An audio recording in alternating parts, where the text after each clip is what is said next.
Hello children, welcome to Hindi class. ഇന്ന് നിങ്ങൾ പഠിക്കാൻ പോകുന്നത് സെൻറ്റൻസാണ്. പഠിച്ച സർവനാം ഉപയോഗിച്ച് സെൻറ്റൻസ് എങ്ങനെ പറയാമെന്ന് നോക്കാം. തു, തും, ആപ്.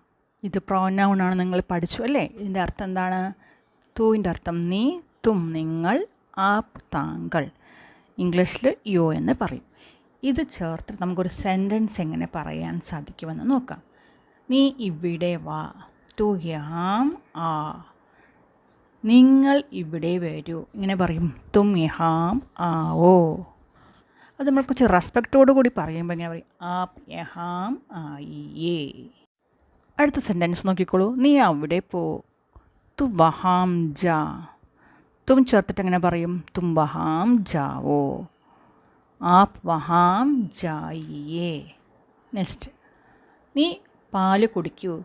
തു ദൂത് പി. തും ദൂത് പിയോ. ആപ് ദൂത് പീജിയേ. തു, തും, ആപ്. ഇത് ഉപയോഗിച്ച് സെൻറ്റൻസ് എഴുതുമ്പോൾ വെർബിൻ്റെ വ്യത്യാസം മനസ്സിലാക്കണം.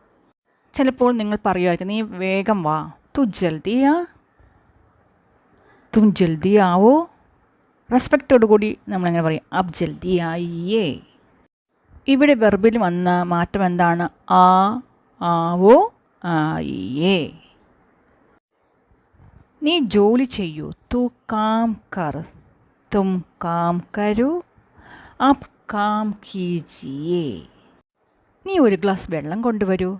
തു എക് ഗ്ലാസ് പാനി ലാ. തും എക് ഗ്ലാസ് പാനി ലാവോ.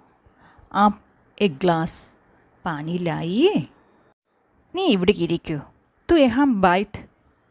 തും യഹാം ബൈഠോ. ആപ് യഹാം ബൈഠിയേ. നീ ഭക്ഷണം കഴിക്കൂ. തു ഖാനാ ഖാ. തും ഖാനാ ഖാവോ. ആപ് ഖാനാ ഖായിയേ. നീ വേഗം എഴുതൂ. തു ജൽദി ലിഖ്. തും ജൽദി ലിഖോ. ആപ് ജൽദി ലിഖിയേ. നീ ടെമ്പിളിൽ പോകൂ. തു മന്ദിർ ജാ. തും മന്ദിർ ജാവോ. ആപ് മന്ദിർ ജായിയേ. നീ സ്കൂളിൽ പോകൂ. തു സ്കൂൾ ജാ. തും സ്കൂൾ ജാവോ. ആപ് സ്കൂൾ ജായിയേ. തു, തും, ആപ്. ഇത് സർവനാമമാണ്. ഇത് ഉപയോഗിച്ച് സെൻറ്റൻസ് എഴുതുമ്പോൾ വെർബിനുണ്ടാവുന്ന മാറ്റങ്ങൾ നിങ്ങൾ മനസ്സിലാക്കണം. പഠ്, പഠു, പഠിയേ. ചൽ, ചലോ, ചലിയേ. നടക്കുക എന്നാണ്. ഉഠ്, ഉഠോ, ഉഠിയേ. ദേ, ദോ, ദീജിയേ. ദേ എന്ന് വെച്ചാൽ കൊടുക്കുക എന്നാണ്.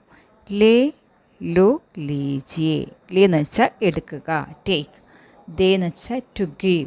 സ്കൂൾ പരീക്ഷയ്ക്ക് കോൺവെർസേഷനിൽ ഇമാജിൻ ചെയ്ത് സെൻറ്റൻസ് എഴുതാൻ പറയുമ്പോൾ നമുക്ക് ഇങ്ങനെയുള്ള സെൻറ്റൻസുകൾക്ക് എഴുതാൻ സാധിക്കും.